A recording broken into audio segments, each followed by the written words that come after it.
नमस्कार दोस्तों, स्वागत है आपका इस वीडियो में।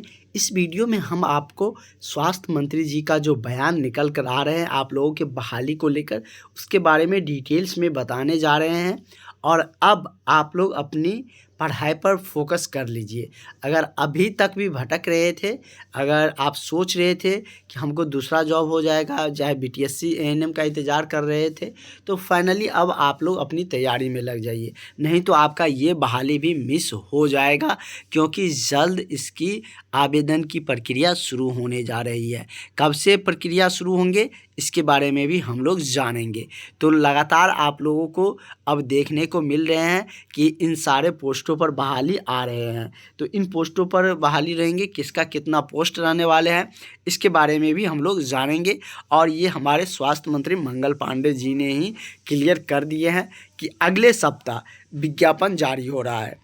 तो अब आप लोगों का विज्ञापन जब आ जाएगा तो फॉर्म फिलिंग की प्रक्रिया भी शुरू हो जाएंगे, और उसके बाद आपको ज़्यादा समय नहीं मिलेगा तैयारी करने का।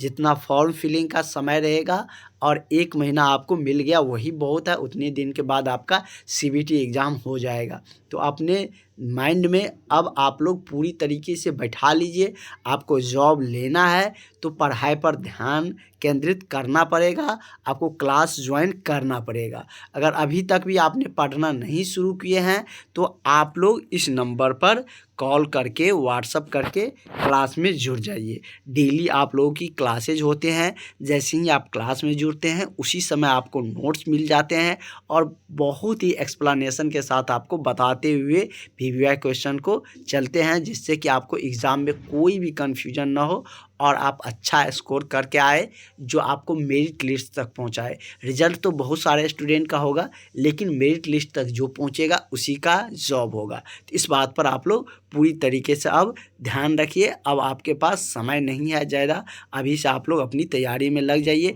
जो आपका ब्रांच का पेपर है, चाहे एएनएम आपने किए हैं तो जो एएनएम का सिलेबस है वो तो रहेगा ही, वो तो बदलेगा नहीं। जीएनएम है तो जीएनएम का जो सिलेबस है वो तो रहेगा ही। ड्रेसर का जो सिलेबस है उससे तो क्वेश्चन आने ही है। और बीटीएससी एएनएम में आपने देखे थे अलग कोई चीज़ ऐड भी नहीं किया गया था, जो आपका सिलेबस था वही ठो रखा गया था। तो वो आपको रहेगा ही रहेगा, पहले उसे आप लोग कंठस्थ कर लीजिए। और इसका सारा प्रोसेस बीटीएससी ही करने जा रही है। जैसे आप देख सकते हैं कि तकनीकी सेवा आयोग अगले सप्ताह विज्ञापन जारी करने जा रही है। मतलब बीटीएससी ही नई वैकेंसी की विज्ञापन जारी करेंगे। और जो अभी तक इसके इंतज़ार में और इधर के बाद इधर इस चैनल से इस चैनल पर कर रहे थे, अब आप लोग तैयारी में नहीं लगते हैं तो ये भी नौकरी जाएगा हाथ से और ये भी नौकरी जाएगा हाथ से। इसलिए आप लोग समझदार है, समझदारी से आप लोग अपनी तैयारी में लग जाइए, वही आपको सिलेक्शन दिलाएगा। अगर पढ़ाई से भागिएगा तो फिर आप जॉब का सपना छोड़ दीजिए। अब चाह रहे हैं कि फ्री में हमको जॉब मिल जाए, तो ऐसा अब नहीं होने वाला है, क्योंकि अब सबका नियमावली बन चुका है। बिना एग्ज़ाम क्वालिफाई किए हुए अब आपका कोई गुंजाइश नहीं है।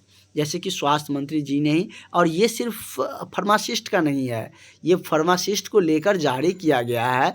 और सिर्फ फार्मासिस्ट का बहाली थोड़ी ना होगा, ड्रेसर का होगा, एएनएम का होगा, जीएनएम का होगा, सबका वैकेंसी और उस सब का पहले दे दिया है। इसका बाद में आया है सीट का ब्यौरा, इसलिए दिया है। सबका बहाली होगा और सबका आगे पीछे करके विज्ञापन जारी होगा। यहाँ पर आप देख सकते हैं पूरा क्लियरली है कि स्वास्थ्य विभाग के तहत विभिन्न पदों पर नियुक्ति की प्रक्रिया प्राथमिकता दी जा रही है और यह जल्द शुरू होगी। और इसके लिए सभी स्तर पर जो रिक्त पद जो भी चिन्हित किए जा रहे हैं, मतलब कि किया जा रहा है, वो तकनीकी सेवा आयोग पाठ्यक्रम एवं अन्य स्तर पर सहयोग दिया जा रहा है। मतलब कि मंगल पांडे जी ने स्वयं कहे हैं।